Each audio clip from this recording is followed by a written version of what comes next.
ਉੱਥੇ ਜਿਹੜਾ ਨਿੱਜਰ ਨੂੰ ਮਾਰਿਆ ਗਿਆ ਉਹਨਾਂ ਨੇ ਉਹਦੀ ਪੂਰੀ ਤਫਤੀਸ਼ ਕੀਤੀ ਤੇ ਉਹਦੇ ਵਿੱਚ ਇਹ ਪਤਾ ਲੱਗਿਆ ਕਿ ਵੀ ਉਹ ਭਾਰਤੀ ਏਜੰਸੀ ਦਾ ਹੱਥ ਉਹਦੇ ਵਿੱਚ ਸੀਗਾ। ਸਾਡੇ ਦੇਸ਼ 'ਚ ਆ ਕੇ ਤੁਸੀਂ ਸਾਡੇ ਹੀ ਸਿਟੀਜ਼ਨ ਨੂੰ ਤੁਸੀਂ ਮਾਰ ਦਿਓ, ਇਹ ਸਾਨੂੰ ਅਸੀਂ ਕੈਨੇਡਾ ਦੀ ਸੋਵਰਨਟੀ ਵੱਲ ਵੀ ਅਸੀਂ ਆਪਣੀ ਸਿਟੀਜ਼ਨ ਦਾ ਵੀ ਧਿਆਨ ਦੇ ਉੱਤੇ ਅਸੀਂ ਤਤਪਰ ਹਾਂ।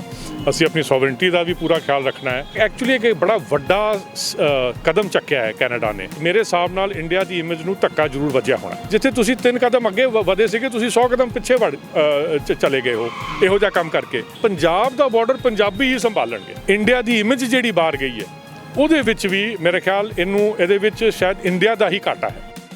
ਕੈਨੇਡਾ ਦੇ ਪੀਐਮ ਨੇ ਭਾਰਤ ਖਿਲਾਫ ਤਿੱਖਾ ਬਿਆਨ ਦਿੱਤਾ। ਉਸ ਤੋਂ ਬਾਅਦ ਖਾਲਿਸਤਾਨ ਬਾਰੇ ਜਾਂ ਫਿਰ ਸਿੱਖਾਂ ਬਾਰੇ ਹਰ ਪਾਸੇ ਚਰਚਾ ਚੱਲ ਪਈ ਹੈ। ਕਾਫੀ ਵੱਡੇ ਮਸਲੇ ਖੜੇ ਹੋ ਗਏ ਨੇ। ਇਹ ਪਹਿਲੀ ਵਾਰ ਹੋਏਗਾ ਕਿ ਖਾਲਿਸਤਾਨ ਦੀ ਮੰਗ ਸਿੱਖ ਨਹੀਂ ਕਰ ਰਹੇ ਜਾਂ ਮਸਲਾ ਸਿੱਖ ਨਹੀਂ ਉਠਾ ਰਹੇ। ਦੂਸਰੀਆਂ ਤਰ੍ਹਾਂ ਖਾਲਿਸਤਾਨ ਦਾ ਮਸਲਾ ਉਠਾ ਰਹੀਆਂ ਨੇ। ਆਸਟ੍ਰੇਲੀਆ ਵਿੱਚ ਵੀ ਕਾਫੀ ਕੁਝ ਕਲੀਅਰ ਹੋ ਗਿਆ। ਜੋ ਸਿੱਖਾਂ ਦਾ ਉੱਥੇ ਵਿਰੋਧ ਕੀਤਾ ਜਾ ਰਿਹਾ ਸੀ ਉਸ ਗੱਲ ਨੂੰ ਲੈ ਕੇ ਮੇਰੇ ਨਾਲ ਨੇ ਸਿੱਖ ਵਿਦਵਾਨ ਗੁਰਪ੍ਰੀਤ ਸਿੰਘ। ਇਹਨਾਂ ਤੋਂ ਜਾਣਦੇ ਹਾਂ ਕਿ ਕੌਮਾਂਤਰੀ ਪੱਧਰ 'ਤੇ ਸਿੱਖਾਂ ਦਾ ਜਿਹੜਾ ਇਮੇਜ ਖਰਾਬ ਕਰਨ ਦੀ ਕੋਸ਼ਿਸ਼ ਕੀਤੀ ਗਈ ਸੀ ਕਿ ਉਸ ਇਮੇਜ ਨੂੰ ਹੁਣ ਫਾਇਦਾ ਹੋਏਗਾ ਕਿਉਂਕਿ ਕੈਨੇਡਾ ਸਿੱਖਾਂ ਦੇ ਪੱਖ ਵਿੱਚ ਡਟ ਕੇ ਖੜ ਗਿਆ। ਗੁਰਪ੍ਰੀਤ ਜੀ ਸਵਾਗਤ ਹੈ ਤੁਹਾਡਾ। ਵਾਹਿਗੁਰੂ ਜੀ ਕਾ ਖਾਲਸਾ ਵਾਹਿਗੁਰੂ ਜੀ ਕੀ ਫਤਿਹ ਜੀ। ਪਹਿਲਾਂ ਅੱਜ ਬਰੀਫ 'ਚ ਦੱਸ ਦਿਓ ਕਿ ਟਰੂਡੋ ਨੇ ਮੇਨ ਬਿਆਨ ਕੀ ਦਿੱਤਾ ਜੀ।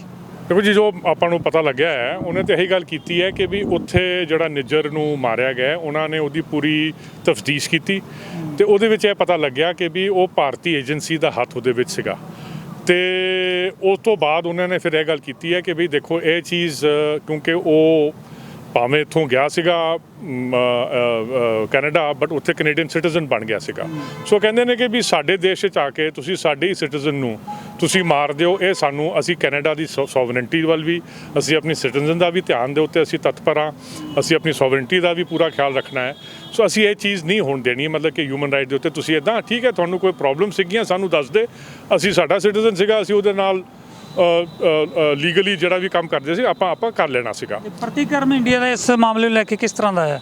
ਦੇਖੋ ਜੀ ਗੱਲ ਇੱਦਾਂ ਹੈ ਕਿ ਨਾਲੇ ਉਸ ਤੋਂ ਬਾਅਦ ਦੇਖੋ ਜੀ ਜਿਹੜੀ ਹੋਰ ਵੱਡੀ ਗੱਲ ਹੈਗੀ ਕਿ ਉਹਨਾਂ ਨੇ ਇੱਕ ਡਿਪਲੋਮੈਟ ਨੂੰ ਵੀ ਐਕਸਪੈਲ ਕਰਤਾ। ਸੋ ਇੱਕ ਬੜਾ ਐਕਚੁਅਲੀ ਇੱਕ ਬੜਾ ਵੱਡਾ ਕਦਮ ਚੱਕਿਆ ਹੈ ਕੈਨੇਡਾ ਨੇ।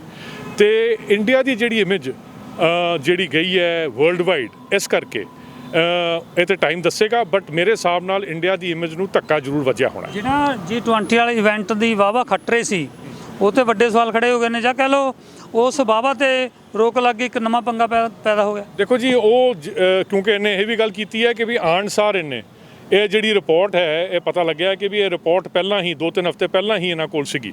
ਸੋ ਉਹਨੇ ਆਣਸਾਰ ਉਹ ਹੁਣ ਵਾਪਸ ਜਾ ਕੇ ਉਹਨੇ ਇਹ ਗੱਲ ਕੀਤੀ ਹੈ ਕਿ ਵੀ ਆਣਸਾਰ ਹੀ ਮੈਂ ਪ੍ਰਾਈਮ ਮਿਨਿਸਟਰ ਮੋਦੀ ਨੂੰ ਮੈਂ ਇਹ ਗੱਲ ਦੱਸੀ ਸੀਗੀ ਕਿ ਵੀ ਆਹ ਕੰਮ ਇੱਥੇ ਹੋਇਆ। ਉਸ ਕਰਕੇ ਹੀ ਦੇਖੋ ਉਹਦੇ ਨਾਲ ਕੀ ਹੋਇਆ ਕਿ ਵੀ ਟ੍ਰੇਡ ਟਾਕਸ ਜਿਹੜੀਆਂ ਸੀਗੀਆਂ ਉਹ ਖਾਰਜ ਹੋ ਗਈਆਂ ਨੇ।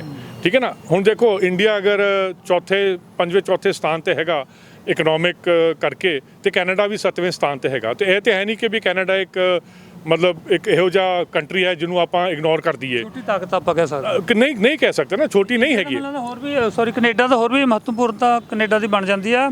ਇੰਡੀਅਨ ਲੋਕ ਖਾਸ ਕਰਕੇ ਪੰਜਾਬੀ ਸਾਊਥ ਵਾਲੇ ਵੀ ਬਹੁਤ ਸਾਰੇ ਕੈਨੇਡਾ 'ਚ ਬਸੇ ਹੋਏ ਨੇ ਲੋਕ। ਬਿਲਕੁਲ। ਸੋ ਜਿੱਦੀ ਗੱਲ ਮੈਂ ਤੁਸੀਂ G20 ਦੀ ਗੱਲ ਕੀਤੀ ਸੀਗੀ ਉਹਦੇ ਵਿੱਚ ਹੁਣ ਦੇਖੋ ਬਾਈਡਨ ਵੀ ਇੱਥੇ ਆਇਆ ਸੀਗਾ। ਬਾਈਡਨ ਨੂੰ ਵੀ ਇੱਥੇ ਪ੍ਰੈਸ ਕਾਨਫਰੰਸ ਨਹੀਂ ਕਰਨ ਦਿੱਤੀ। ਉਹਨੇ ਫਿਰ ਵੀਅਤਨਾਮ ਜਾ ਕੇ ਗੱਲ ਕੀਤੀ ਕਿ ਜਿਹੜੀ ਗੱਲ ਉਹਨੇ ਇੱਥੇ ਪ੍ਰਧਾਨ ਮੰਤਰੀ ਨਾਲ ਕੀਤੀ ਸੀਗੀ।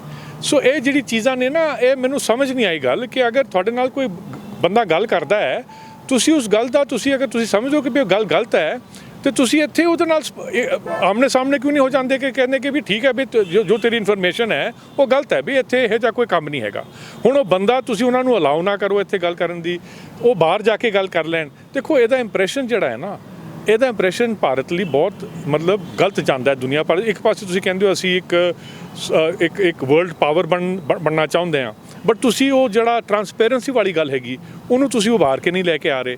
ਕਿੱਦਾਂ ਤੁਸੀਂ ਬਣੋਗੇ? ਜਿਹੜੇ ਹੋਰ ਸਿੱਖ ਆਗੂਆਂ ਦਾ ਕਤਲ ਹੋਇਆ ਸੀ, ਇੱਕ ਦਾ ਪਾਕਿਸਤਾਨ 'ਚ ਹੋਇਆ ਪੰਜਵੜ ਦਾ, ਇੱਕ ਹੋਰ ਬਾਹਰ ਸ਼ਾਇਦ ਖੰਡੇ ਦਾ, ਉਹਦੇ ਬਾਰੇ ਵੀ ਹੁਣ ਸ਼ੱਕ ਪੈਦਾ ਹੋ ਗਿਆ ਕਿ ਏਜੰਸੀਆਂ ਤੇ ਸੂਈ ਜਾ ਰਹੀ ਹੈ ਉੱਧਰ ਨੂੰ। ਦੇਖੋ ਇਹ ਤੇ ਪਹਿਲਾਂ ਵੀ ਤੁਹਾਨੂੰ ਪਤਾ ਹੀ ਹੈ, ਤੁਸੀਂ ਤਾਂ ਪੰਜਾਬ ਵਸੇ ਅਸੀਂ ਸਾਰੇ ਕਿ ਇੱਥੇ ਤੇ ਇਹੀ ਚਰਚਾ ਹੋ ਗਈ ਸੀਗੀ ਕਿ ਵੀ ਆਹ ਜਿਹੜੇ ਖੰਡਾ ਤੇ ਪੰਜਵੜ ਤੇ ਨਿੱਜਰ ਦਾ ਜਿਹੜਾ ਹੋਇਆ ਸੀਗਾ ਲੋਕਾਂ ਨੇ ਇੱਥੇ ਆਮ ਕਹਿਣਾ ਸ਼ੁਰੂ ਕਰਤਾ ਸੀਗਾ ਕਿ ਜੀ ਇੱਥੇ ਚਲੋ ਭਾਰਤੀ ਏਜੰਸੀ ਦੇ ਰਾਹੀਂ ਹੋਇਆ। ਬਟ ਹੁਣ ਉਸ ਚੀਜ਼ ਨੂੰ ਇਸ ਰਿਪੋਰਟ ਨੇ ਜ਼ਾਹਿਰ ਕਰਤਾ ਜਾਂ ਇੱਕ ਬੜਾਵਾ ਦੇਤਾ। ਕਿ ਫਿਲਹਾਲ ਤਾਂ ਸ਼ੰਕੇ ਪ੍ਰਗਟ ਕੀਤੀ ਹੈ ਸੀਗਾ, ਹੁਣ ਲੋਕੀ ਕਹਿਣਗੇ ਦੇਖੋ ਤੁਸੀਂ ਤਾਂ ਪਹਿਲਾਂ ਹੀ ਕਹਿੰਦੇ ਸੀਗੇ। ਇਹ ਕਹਿੰਦਿਆਂ ਹੋਇਆ ਦੇਖੋ ਤੁਸੀਂ ਠੀਕ ਹੈ, ਤੁਹਾਡੇ ਹਿਸਾਬ ਨਾਲ ਇਹ ਬੰਦੇ ਖਾੜਕੂ ਸੀਗੇ, ਰੈਡੀਕਲ ਸੀਗੇ। ਦੇਖੋ ਸਰਕਾਰ ਨੇ ਬੜਾ ਵਧੀਆ ਕਦਮ ਚੱਕੇ ਸੀਗੇ, ਪੁਰਾਣੀ ਵੀ ਤੇ ਹੁਣ ਦੀ ਵੀ। ਉਹਨਾਂ ਨੇ ਬਲੈਕ ਲਿਸਟ ਤੋਂ ਬੰਦਿਆਂ ਨੂੰ ਉਹਨਾਂ ਨੇ ਕਿਹਾ ਸੀਗਾ ਅਸੀਂ ਇਹ ਸਾਰੇ ਰੈਡੀਕਲਾਈਜ਼ ਜਿਹੜੇ ਬੰਦੇ ਨੇ ਇਹਨਾਂ ਨੂੰ ਅਸੀਂ ਵਾਪਸ ਮੇਨ ਸਟ੍ਰੀਮ 'ਚ ਲਿਆਉਣਾ ਹੈ, ਅਸੀਂ ਇਹਨਾਂ ਨਾਲ ਗੱਲਬਾਤ ਕਰਨੀ ਹੈ, ਇਹਨਾਂ ਨੂੰ ਵਾਪਸ ਅਸੀਂ ਲਿਆਈਏ ਮੇਨ ਸਟ੍ਰੀਮ 'ਚ ਲਿਆਈਏ। ਤੁਸੀਂ ਉਸ ਦੇ ਬਜਾਏ ਤੁਸੀਂ ਬਲੈਕ ਲਿਸਟਾਂ ਵੀ ਤੁਸੀਂ ਖਤਮ ਕਰਨੀਆਂ ਸ਼ੁਰੂ ਕਰਤੀਆਂ, ਬੜਾ ਵਧੀਆ ਕਦਮ ਸੀਗਾ। ਬਟ ਅਗਰ ਤੁਸੀਂ ਉਸ ਪਾਸੇ ਤੁਰੇ ਹੋਏ ਸੀਗੇ ਤੁਸੀਂ ਉਸ ਪਾਸੇ ਤੁਰ ਜਾਂਦੇ। ਹੁਣ ਇਹੋ ਜਿਹਾ ਕੰਮ ਕਰਕੇ ਤੁਸੀਂ ਜਿੱਥੇ ਤੁਸੀਂ 3 ਕਦਮ ਅੱਗੇ ਵਧੇ ਸੀਗੇ ਤੁਸੀਂ 100 ਕਦਮ ਪਿੱਛੇ ਚਲੇ ਗਏ ਹੋ ਇਹੋ ਜਿਹਾ ਕੰਮ ਕਰਕੇ। ਸੋ ਇਹ ਜਿਹੜੀ ਚੀਜ਼ਾਂ ਨੇ ਨਾ ਇਹ ਮੈਨੂੰ ਨਹੀਂ ਪਤਾ ਲੱਗ ਰਿਹਾ ਕਿ ਵੀ ਇਹਦੇ ਪਿੱਛੇ ਖਦਸ਼ਾ ਕੀ ਇਹਨਾਂ ਦੀ ਨੀਤੀ ਕੀ ਹੈਗੀ, ਮਨਸ਼ਾ ਕੀ ਹੈਗੀ, ਕਿ ਕਰਨਾ ਕੀ ਚਾਹੁੰਦੇ ਨੇ ਇਹ ਦੁਨੀਆ ਦੇ ਵਿੱਚ। ਤੇ ਦੂਜੀ ਗੱਲ ਮੈਂ ਤੁਹਾਨੂੰ ਦੱਸਾਂ ਕਿ ਸਿੱਖ ਜਿਹੜਾ ਹੈ ਨਾ ਜਿੰਨਾ ਇਹ ਪੈਟਰੀਓਟਿਕ ਹੈ ਨਾ, ਮੇਰੇ ਖਿਆਲ ਹੋਰ ਕੋਈ ਕੌਮ ਇਸ ਦੇਸ਼ ਦੇ ਵਿੱਚ ਨਹੀਂ ਹੈ, ਭਾਵੇਂ ਵੰਡ ਤੋਂ ਪਹਿਲਾਂ ਭਾਵੇਂ ਵੰਡ ਤੋਂ ਬਾਅਦ। ਠੀਕ ਹੈ ਨਾ। ਸਾਡਾ ਕੀ ਹੋ ਰਿਹਾ ਹੁਣ, ਕੀ ਹੋ ਰਿਹਾ ਪੰਜਾਬ ਦੇ ਵਿੱਚ, ਇਹਨਾਂ ਨੂੰ ਸਗੋਂ ਫਿਕਰ ਹੋਣਾ ਚਾਹੀਦਾ, ਸੈਂਟਰ ਨੂੰ ਫਿਕਰ ਹੋਣਾ ਚਾਹੀਦਾ ਕਿ ਜਿਹੜਾ ਤੇ ਕਾਬਿਲ ਸਿੱਖ ਨੌਜਵਾਨ ਹੈ ਉਹ ਤੇ ਹੁਣ ਇੱਥੋਂ ਭੱਜਣ ਦੀ ਕਰ ਰਿਹਾ, ਭਾਵੇਂ ਆਪਣੇ ਰੋਜ਼ਗਾਰੀ ਲਈ ਭਾਵੇਂ ਜੋ ਮਰਜ਼ੀ ਹੈ। ਉਹ ਬੰਦਾ ਜਿਹੜਾ ਕਿ ਫੌਜ ਵਿੱਚ ਪੈਰਾਮਿਲਟਰੀ ਫੋਰਸ ਦੇ ਵਿੱਚ ਉੱਦਾਂ ਵੀ ਕੰਮ ਦੇ ਵਿੱਚ ਉਹ ਆਪਣਾ ਯੋਗਦਾਨ ਪਾ ਸਕਦਾ ਸੀਗਾ, ਉਹ ਤੇ ਬਾਹਰ ਜਾ ਰਿਹਾ। ਹੁਣ ਇੱਥੇ ਅਨਫੋਰਚੂਨੇਟਲੀ ਪੰਜਾਬ 'ਚ ਤੁਹਾਨੂੰ ਪਤਾ ਹੈ ਕਿ ਇਹ ਵੀ ਇੱਕ ਦੌੜ ਚੱਲ ਪਿਆ, ਜਿਹੜੇ ਨਸ਼ੇੜੀ ਵਿਚਾਰੇ ਬੱਚੇ ਨੇ ਜਾਂ ਦੂਜੇ ਨੇ ਉਹੀ ਰਹਿ ਜਾਣਗੇ। ਉਹਨਾਂ ਨੂੰ ਵਿੱਚ ਘਰ ਦੇ ਚਾਹੁੰਦੇ ਕਿ ਬਾਹਰ ਚੱਲ ਜਾਣ। ਉਹ ਮੈਨੂੰ ਦੱਸੋ ਕਿੱਦਾਂ ਤੁਹਾਡੇ ਬਾਰਡਰ ਸੰਭਾਲਣਗੇ। ਦੇਖੋ ਇਹ ਗੱਲ ਸਪਸ਼ਟ ਹੈ ਕਿ ਜਦ ਤਾਈਂ ਸਿੱਖ ਜਿਹੜਾ ਹੈਗਾ ਉਹ ਪੰਜਾਬ ਦੇ ਬਾਰਡਰ ਤੇ ਨਹੀਂ ਨਾ ਖੜਨਾ। ਮੈਂ ਨਹੀਂ ਕਹਿੰਦਾ ਕਿ ਵੀ ਸਾਡੇ ਜਿਹੜੇ ਦੂਜੇ ਫੌਜੀ ਨੇ ਉਹਨਾਂ ਵਿੱਚ ਕਾਬਲੀਅਤ ਨਹੀਂ ਹੈ, ਉਹ ਵੀ ਖੜ ਸਕਦੇ ਨੇ, ਨੋ ਡਾਊਟ। ਬਟ ਪੰਜਾਬ ਦਾ ਬਾਰਡਰ ਪੰਜਾਬੀ ਹੀ ਸੰਭਾਲਣਗੇ। ਉਹਨਾਂ ਨੇ ਪਿਛਲੀ ਵੀ ਜਿਹੜੀਆਂ ਜੰਗਾਂ ਲੱਗੀਆਂ ਸੀਗੀਆਂ ਉਹਦੇ ਵਿੱਚ ਉਹਨਾਂ ਨੇ ਹੀ ਆਪਣਾ ਯੋਗਦਾਨ ਪਾਇਆ ਸੀਗਾ। ਨਹੀਂ ਤੇ ਅਸੀਂ ਭਲੀ ਭਾਂਤ ਜਾਣਦੇ ਹਾਂ ਕਿ 65 ਦੇ ਵਿੱਚ ਤੇ ਜਨਰਲ ਬਖਸ਼ ਨੂੰ ਆਰਡਰ ਆ ਗਏ ਸੀਗੇ ਕਿ ਤੁਸੀਂ ਬਿਆਸ ਤੋਂ ਤੁਸੀਂ ਆਪਣੇ ਈਸਟ ਵੱਲ ਆ ਜਾਓ। ਠੀਕ ਹੈ ਨਾ। ਸੋ ਉਹ ਨਹੀਂ ਆਏ। ਸੋ ਇਹ ਪੰਜਾਬੀਆਂ ਦੀ ਜਿਹੜੀ ਗੱਲ ਹੈਗੀ ਨਾ ਕਿ ਵੀ ਪੰਜਾਬ ਨੂੰ ਆਫਟਰ ਸਾਡੀ ਧਰਤੀ ਹੈ, ਅਸੀਂ ਕਿਉਂ ਇਹਨੂੰ ਜਾਣ ਦੇਵਾਂਗੇ। ਸੋ ਤੁਸੀਂ ਇਹ ਸੋਚੋ ਕਿ ਵੀ ਤੁਸੀਂ ਇੱਕ ਇਹੋ ਜਿਹੀ ਕੌਮ ਨੂੰ ਕਿਉਂ ਤੁਸੀਂ ਏਲੀਏਨੇਟ ਕਰਨਾ ਚਾਹੁੰਦੇ ਹੋ, ਜਿਹੜੀ ਕੌਮ ਇੱਕ ਬਹਾਦਰ ਕੌਮ, ਇੱਕ ਪੈਟਰੀਓਟਿਕ ਕੌਮ ਦੇ ਬਤੌਰ ਵਿਚਰਦੀ ਆਈ ਹੈ ਤੇ ਵਿਚਰਦੀ ਹੈ। ਤੇ ਤੁਸੀਂ ਇਹਨਾਂ ਨੂੰ ਏਲੀਏਨੇਟ ਕਿਉਂ ਕਰਨ ਦੀ ਕੋਸ਼ਿਸ਼ ਕਰਦੇ ਹੋ। ਇਹ ਜਿਹੀ ਚੀਜ਼ਾਂ ਜਿਹੜੀ ਕੁਈਨਜ਼ਲੈਂਡ ਦੇ ਵਿੱਚ ਹੋਈ ਹੈ, ਜਿਹੜੀ ਉੱਥੋਂ ਵੀ ਰਿਪੋਰਟ ਆ ਗਈ ਕਿ ਵੀ ਉੱਥੇ ਇਹ ਕਿਉਂ ਤੁਸੀਂ ਇਹ ਦਰਾਰਾਂ ਪਾ ਰਹੇ ਹੋ। ਤੇ ਕੈਨੇਡਾ ਬੈਠੇ ਸਿੱਖ ਭਾਈਚਾਰੇ ਨੂੰ ਇਹ ਸਾਰੇ ਜੋ ਵਰਤਾਰਾ ਹੁਣ ਚੱਲਿਆ 1-2 ਦਿਨ ਦਾ, ਉਹਦਾ ਕਿੰਨਾ ਕੁ ਫਾਇਦਾ ਹੋਏਗਾ ਕੌਮਾਂਤਰੀ ਪੱਧਰ ਤੇ ਦੇਖ ਲਈਏ, ਜਾਂ ਇੱਥੇ ਇੰਡੀਆ ਦੇ ਵਿੱਚ ਜਿਸ ਤਰ੍ਹਾਂ ਇਮੇਜ ਖਰਾਬ ਕਰਨ ਦੀ ਕੋਸ਼ਿਸ਼ ਕੀਤੀ ਸੀ ਉਹਦਾ ਕਿੰਨਾ ਕੁ ਫਾਇਦਾ ਹੋਵੇਗਾ। ਦੇਖੋ ਮੈਂ ਨਹੀਂ ਕਹਿੰਦਾ ਫਾਇਦਾ ਹੋਏਗਾ ਨਹੀਂ, ਬਟ ਇੱਕ ਗੱਲ ਹੈਗੀ ਸਪਸ਼ਟ ਕਿ ਜਿਹੜੀ ਗੱਲ ਪਿੱਛੇ ਚੱਲ ਰਹੀ ਸੀਗੀ ਨਾ ਦੇਸ਼ਾਂ ਦੇ ਵਿੱਚ ਕਿ ਜੀ ਸਾਡੇ ਉੱਤੇ ਇੱਕ ਵਿਤਕਰਾ ਕੀਤਾ ਜਾ ਰਿਹਾ ਹੈ, ਵਿਲੀਫਿਕੇਸ਼ਨ ਕੈਂਪੇਨ ਚੱਲ ਰਿਹਾ ਹੈ, ਉਸ ਚੀਜ਼ ਨੂੰ ਤਾਂ ਬੜੌਤੀ ਮਿਲੇਗੀ ਨਾ, ਕਿਉਂਕਿ ਇਹ ਚੀਜ਼ ਫਿਰ ਜ਼ਾਹਿਰ ਹੋ ਜਾਂਦੀ ਹੈ। ਸੋ ਇਹ ਜਿਹੜੀ ਚੀਜ਼ਾਂ ਨੇ ਕਿਉਂ ਇਹੋ ਜਿਹੀ ਚੀਜ਼ਾਂ ਹੁੰਦੀਆਂ ਨੇ ਐਂਡ ਵਾਈ ਦੇ ਅਲਾਉਡ ਟੂ ਹੈਪਨ। ਸਾਨੂੰ ਤੇ ਸਗੋਂ ਜਿਹੜੀ ਗੁਰੂ ਸਾਹਿਬ ਦਾ ਸੰਵਾਦ ਵਾਲਾ ਜਿਹੜਾ ਮਾਦਾ ਹੈਗਾ, ਸਾਨੂੰ ਤਾਂ ਉਸ ਚੀਜ਼ ਨੂੰ ਇਖਤਿਆਰ ਕਰਨਾ ਚਾਹੀਦਾ ਸੀਗਾ, ਨਾ ਕਿ ਅਸੀਂ ਜੀ ਇਹ ਕਰ ਦਿਓ ਜੀ, ਇੱਥੇ ਠੋਕ ਦਿਓ ਜੀ, ਇਹਨੂੰ ਠੋਕ ਦਿਓ। ਵਾਟ ਫॉर ਇਹ ਜਦ ਦੇਖੋ ਇਹ ਦੁਨੀਆ ਭਰ ਦੇ ਵਿੱਚ ਲੋਕੀ ਕਹਿੰਦੇ ਨੇ ਜੇ ਕੁਝ ਸਮੱਸਿਆਵਾਂ ਦਾ ਹੱਲ ਹੋਣਾ ਹੈ ਤੇ ਉਹ ਸਿਰਫ ਗੱਲਬਾਤ ਨਾਲ ਹੀ ਹੋ ਸਕਦਾ ਹੈ। ਹਾਲ ਦੀ ਘੜੀ ਆਪਾਂ ਕਹਿ ਦਈਏ ਕਿ ਜਿਹੜੇ ਵੀ ਕਤਲ ਹੋਏ ਨੇ ਇਹਨਾਂ 'ਚੋਂ ਕਿਸੇ ਇੱਕ ਬਾਰੇ ਕੋਈ ਸੁਰਾਖ ਮਿਲ ਗਿਆ ਕਿ ਕਿਹੜੇ ਬੰਦਿਆਂ ਦਾ ਹੱਥ ਹੈ, ਉਹ ਬੰਦੇ ਫਿਰ ਕਿਹੜੇ ਏਜੰਸੀਆਂ ਨੇ, ਕੋਈ ਆਈ ਗੱਲ ਬਾਹਰ? ਨਹੀਂ, ਮੈਨੂੰ ਤੇ ਇਸ ਪਾਸੇ ਕੋਈ ਇਲਮ ਨਹੀਂ ਹੈ। ਇਹ ਤੇ ਦੇਖੋ ਉਹਨਾਂ ਦੀ ਰਿਪੋਰਟ ਉਹਨਾਂ ਨੇ ਕੀਤੀ ਹੈ। ਮੈਂ ਤਾਂ ਸਵੇਰੇ ਇੱਕ ਹੋਰ ਚੈਨਲ ਤੇ ਮੈਂ ਗੱਲ ਕੀਤੀ ਸੀਗੀ, ਮੈਂ ਕਿਹਾ ਜੀ ਹੋ ਸਕਦਾ ਹੈ, ਮੈਂ ਤਾਂ ਹਾਲੀ ਵੀ ਹੋਪ ਕਰ ਰਿਹਾ ਕਿ 1% ਚਾਂਸ ਹੋਵੇ ਕਿ ਇਸ ਰਿਪੋਰਟ ਦੇ ਵਿੱਚ ਪੂਰੀ ਸੱਚਾਈ ਨਾ ਹੋਵੇ। ਮੈਂ ਤਾਂ ਇਹੀ ਮੈਂ ਉਮੀਦ ਬਟ ਹਾਲਾਂਕਿ ਮੈਨੂੰ ਆਸ ਨਹੀਂ ਹੈ, ਕਿਉਂਕਿ ਦੇਖੋ ਜੇ ਕੈਨੇਡੀਅਨ ਵਾਲਿਆਂ ਨੇ ਕੀਤੀ ਹੈ ਉਹ ਕੋਈ ਇਹੋ ਜਿਹੀ